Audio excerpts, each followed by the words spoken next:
The member for Monash. Thank you, Madam Deputy Speaker. Regional Victorians are sick of being treated as an afterthought, and that is the clear, strong message that I've received across the Monash electorate, especially last week at my mobile office in San Remo, which I jointly hosted with the Liberal candidate for Bass, Rochelle Halstead. Across our community, local clubs, volunteers and families are doing the heavy lifting, while state and federal Labor governments continue to leave regions in Victoria behind.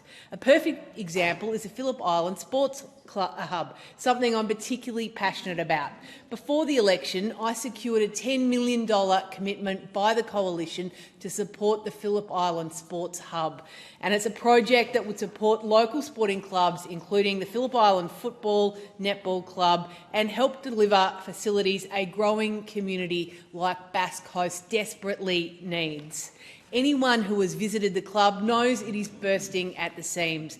Madam Deputy Speaker, participation continues to grow, volunteers continue to step up and the demand on facilities continues to increase. And yet when the opportunity came to back this project, Labor refused to match the commitment and refused to properly acknowledge the needs of local clubs and the communities in which they serve.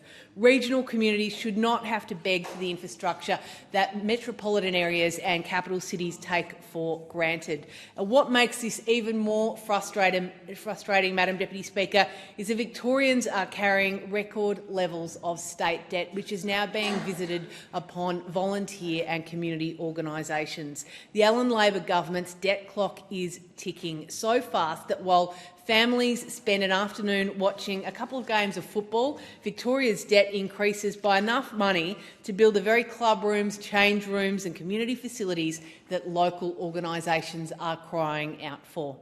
The money is being borrowed, the debt is being accumulated, and yet regional communities are still waiting for the infrastructure that they desperately need. And that's why I want to acknowledge the state Liberal candidate for Bass, Rochelle Halstead, who I've been working very closely with right across the Bass Coast community, particularly last week in Phillip Island. Rochelle isn't a fly-in, fly-out politician. She's a genuine local who's built and run a family-run small business in the Bass community. She cares passionately about the local area, has dedicated countless hours as mayor, as a local sporting community champion.